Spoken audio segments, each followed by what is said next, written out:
Already పరలోకంలో చాలామంది స్తుతిస్తున్నారు ఆయన్ని. కానీ అక్కడ స్తుతి కంటే కూడా ఇక్కడి నుంచి వచ్చే స్తుతి అంటే ఆయనకి ఇష్టం అంట. ఎందుకో తెలుసా? పరలోకం స్తుతించడానికి అనువైన ప్రదేశం, ఇది పాపం నిండిన ప్రదేశం. ఇది స్తుతించడానికి అననుకూలమైన ప్రదేశం, అననుకూల వాతావరణం. అయినా ఇక్కడి నుంచి స్తుతి వస్తుందంటే ఖచ్చితంగా చెవొగ్గుతాడంట. మన స్తుతి ఆరాధన జ్ఞాపకార్థముగా ఆయన సన్నిధికి చేరుతుంది. మన కృతజ్ఞతా స్తుతి ఆయన సన్నిధికి చేరుతుంది. తత్ఫలితంగా మనకి భద్రతా వలయం ఏర్పడుతుంది. మన ప్రార్థనలు ఆయన సన్నిధికి జ్ఞాపకార్థంగా చేర్చబడతాయి, సందేహం లేదు. ఇంకేం చేర్చబడతాయి?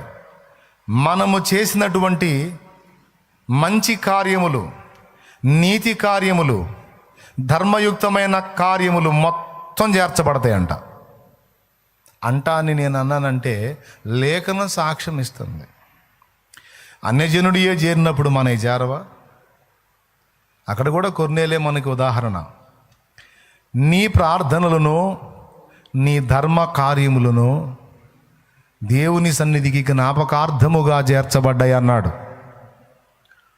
అంటే మనం సాటివారికి, తోటివారికి మనం చేయదగ్గ మంచిని చేసినప్పుడు ఆ మంచి కూడా జ్ఞాపకార్థంగా చేర్చబడుతుంది. అందుకే ఎన్నోసార్లు చెప్పాడు వాక్యంలో, ప్రేమ కలిగి ఉండటానికి ప్రయాసపడండి, క్షమించండి, సహాయపడండి, నీకు కలిగి ఉంటే ఇతరులకు ఇవ్వండి, ఇతరుల మీద అసూయ పెట్టుకోవద్దు, అవసరమైతే వాళ్ళు ఇబ్బందికరంగా ఉంటే వాళ్ళ పక్షాన వాళ్ళ కోసం ప్రార్థన చేయండి, వాళ్ళ తప్పులు ఎంచకండి, వాళ్ళని విమర్శించడానికి వెతక్కండి, మీకు అవకాశం ఉంటే వారి తప్పులు మీ మీద వేసుకొని, వారి దోషములు మీవని దేవుని ముందు ఒప్పుకొని వారి పక్షంగా ప్రార్థన చేయండి. మీకంటే ఇతరులు యోగ్యులను ఎంచుకోండి. వారి ఎదుట మిమ్మల్ని మీరు హెచ్చించుకోవటానికి ట్రై చేయకండి. మీరు ఒకరికంటే ఒకరు యోగ్యులను ఎంచుకోండి. దీనులకు చేయి చాపండి, దిక్కులేని వారిని ఆదరించండి, అనాథలకు చేయూతనివ్వండి, తల్లిదండ్రి లేని అనాథ పిల్లలను ఆదుకోండి, విధవరాండ్రకు సహకారంగా ఉండండి, ఆకలి కొన్న వారికి అంత ఆహారం ఇవ్వండి, రోగులను పరామర్శించండి, పలకరించండి, చెరసాలలో బందీలైన వారికి మీరు చేయదగ్గ సహాయం చేయండి. మీకు తెలుసా, యేసు ప్రభువారు ఇవన్నీ పరిగణలో తీసుకుంటాడని మీకు తెలుసా? లేఖనం స్పష్టంగా రాసుంది మత్తయి సువార్తలో. మత్తయి సువార్త 25వ అధ్యాయము 34వ వచనం నుంచి చూడు. అప్పుడు రాజు తన కుడివైపున ఉన్నవారిని చూచి, నా తండ్రి చేత ఆశీర్వదింపబడిన వారులారా రండి, లోకము పుట్టినది మొదలుకొని మీ కొరకు సిద్ధపరచబడిన రాజ్యమును స్వతంత్రించుకొనుడి. నేను ఆకలిగొంటిని, మీరు నాకు భోజనము పెట్టితిరి, దప్పిగొంటిని, నాకు దాహమిచ్చి. వీటిని సీరియస్గా తీసుకుంటున్నారా? అసలు వీటిని సీరియస్గా తీసుకున్నోడు ఇక్కడ దీవించబడతాడు, రేపు అక్కడ కూడా లెక్కలోకి వస్తాడు.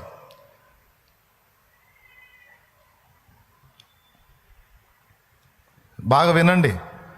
నాకు సమస్యలు, నాకు అప్పులు, నాకు బాధలు, నాకు ఇరుకులు, నాకు ఇబ్బందులు, నాకు వ్యాధులు ఓకే ఉన్నాయి.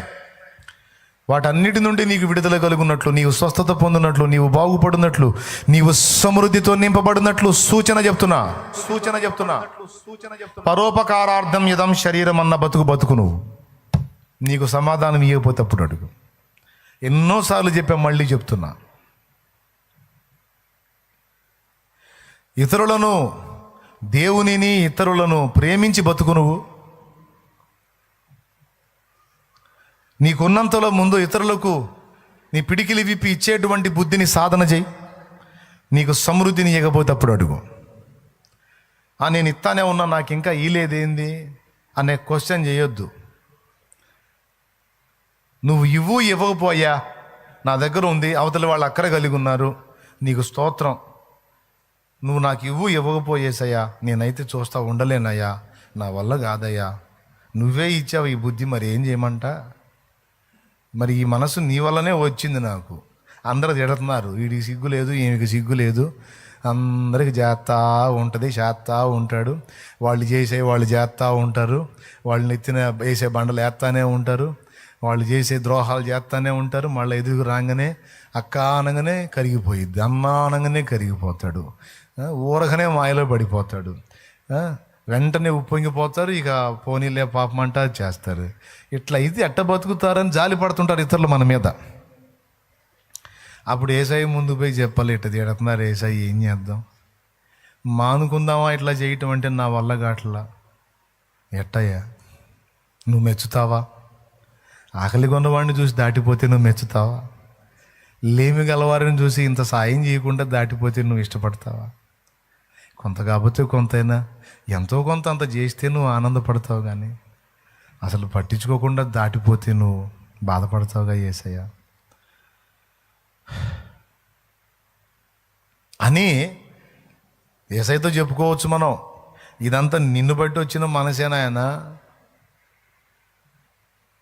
తిడితే తిట్టారులే, నేను సాయం చేయకుండా ఉండలేను. శత్రువు అయినా సరే నా ముందుకు వస్తే ప్రేమ చూపకుండా ఉండలేను, జాలి పడకుండా ఉండలేను, కనికరించకుండా ఉండలేను, పోనీలే అనుకోకుండా ఉండలేను, క్షమించకుండా ఉండలేను. నా దగ్గర ఉంది. గుర్తుపెట్టుకో బిడ్డ, ఇలాంటి మనస్సు నీకుంటే నువ్వు ఒక్కడివే కాదు, నీ బిడ్డలు కూడా దీవించబడతా. నీతిమంతులారా మీ సంతానము భిక్షమెత్తదు. నీతిమంతులారా, జాలి గలవారలారా, ప్రేమ గలవారలారా, నీ పిల్లలను భిక్షమెత్తకుండా నా దేవుడు పోషిస్తాడు. మర్చిపోవద్దు, ఆయన అన్యాయస్తుడు గాడు. పరిశుద్ధులకు, సాటి మనుషులకు మీరు చూపిన ప్రేమ, చేసిన సేవ, పరిచర్య మర్చిపోవడానికి ఆయన అన్యాయస్తుడు గాడమ్మా. హెబ్రీ పత్రిక 2లో స్పష్టంగా ఉంది. 2 కాదు 10లో ఉంది. ఒకసారి చూడండి. 9, 10, 6వ అధ్యాయం 6, 10. అవును, 6, 10, 10 కరెక్టే, కానీ 6 అధ్యాయం 6 చదువు. మీరు చేసిన కార్యమును మీరు పరిశుద్ధులకు ఉపచారము చేసి ఇంకనూ ఉపచారము చేయుచుండుట చేత తన నామమును బట్టి చూపిన ప్రేమను మరచుటకు దేవుడు అన్యాయస్తుడు కాడు.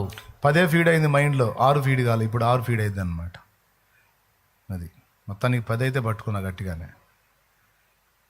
మీరు చేసిన ఉపచారము, ఇంకా చేస్తున్న ఉపచారము, తన నామమును బట్టి చూపిన ప్రేమ మర్చిపోవడానికి ఆయన అన్యాయస్తుడు గాడు.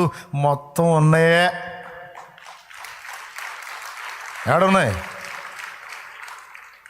ఏడున్నాయా? నమ్మకంగా తీసుకున్నారు, తిన్నారు, వాష్రూమ్ కూడా పోయి వచ్చారు. ఇంకేడున్నాయి? అడిగితేనేమో ఎగబడుతున్నారు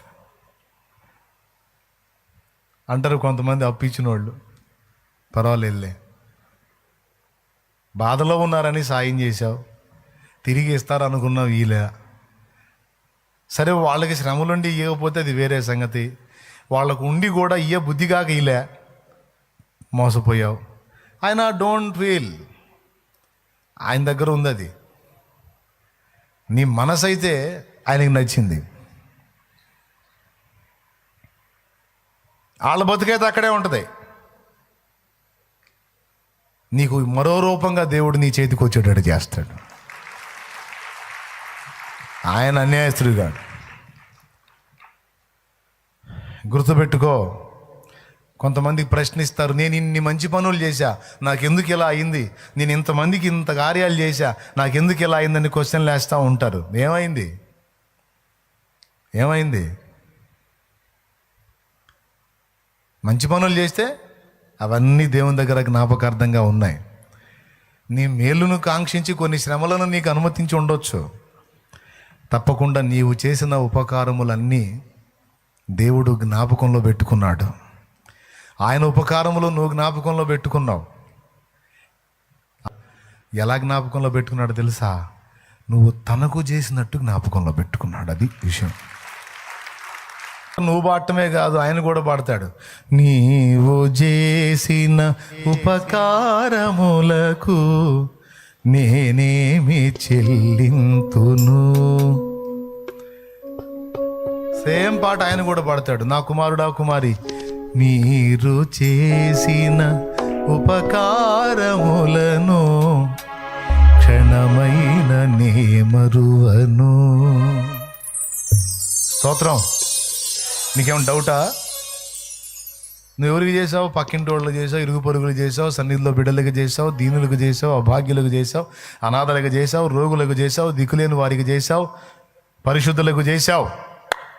ఇవన్నిటినట ఆయనకు చేసినట్టు తీసుకుంటున్నాడు. నేను ఆకలి కొంటిని, మీరు నాకు ఆహారం ఇచ్చారు, దప్పికొంటిని, దాహమునకి ఇచ్చారు, వస్త్రహీనుడనై దిగంబరనై ఉంటిని, నా మీద వస్త్రం కప్పారు, నేను రోగినై ఉంటిని, చూడవచ్చారు, చెరసాల్లో ఉంటిని, పలకరించారు. అసలు ఆయన ఎప్పుడున్నాడు అని అడుగుతారట వాళ్ళు. అప్పుడు ఆయన ఇచ్చే సమాధానం ఏంటో తెలుసా? ఈ నా సహోదరులలో ఒకరికి చేస్తే అది నాకు చేసినట్టే. నేను తీసుకున్నా, నేను రాసుకున్నా. మరి అదే బీదలకు సహాయం చేసేవాడు యెహోవాకు అప్పించువాడు అంటే అర్థం కాలా? బీదలను కనికరించువాడు యెహోవాకు అప్పించువాడు అంటే అర్థం ఏంటి? ఆ బీద స్థితిని, ఆ బీదవాని స్థానాన్ని దేవుడు తీసేసుకుంటున్నాడు. బీదవాడికి నువ్వు కనికరం చూపితే ఆయన నాకు అప్పించాడయా మావాడు అంటున్నాడు. మావాడికి రుణపడి ఉన్నాను. దేవుడు మనకు రుణస్తుడట. చిన్న విషయాలు కావు ఇవి.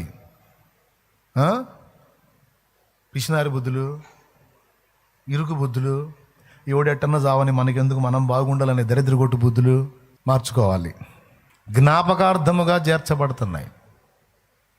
మొత్తం లిస్ట్ అవుట్ చేసుకుంటున్నాడు. ఎవరికి చేసినట్టు తెలుసా? ఆయనకు చేసినట్టు. బీదవానికి ఒక పూట ఒక ముద్ద అన్నం నువ్వు పెడితే రాసుకున్నాడు అక్కడ, నాకు అన్నం పెట్టాడు ఫలానా రోజు. నువ్వు 100 సార్లు పెడితే 100 సార్లు రాయబడి ఉంది అక్కడ. 1000 సార్లు 1000 మందికి నువ్వు పెడితే 1000 మందికి రాసుకున్నాడు అక్కడ, నాకు 1000 సార్లు అన్నం పెట్టాడు. నీకున్న వస్త్రాలు 10 మందికి నువ్వు దానం చేస్తే ఇన్నిసార్లు నాకు బట్టలు ఇచ్చాడండి అని రాసుకున్నాడు. ఇంత ఉపకారం చేశాడు నా కుమారుడు. ఇప్పుడు ఇదంతా మీరు మీ మనసులోకి తీసుకోండి. రోగులకు ఉపకారం చేసే విషయంలో కూడా మర్చిపోడు. బాత్రూమ్ కడిగినా కూడా రాసుకుంటాడు. ప్రతిదీ లిఖించబడుతుంది.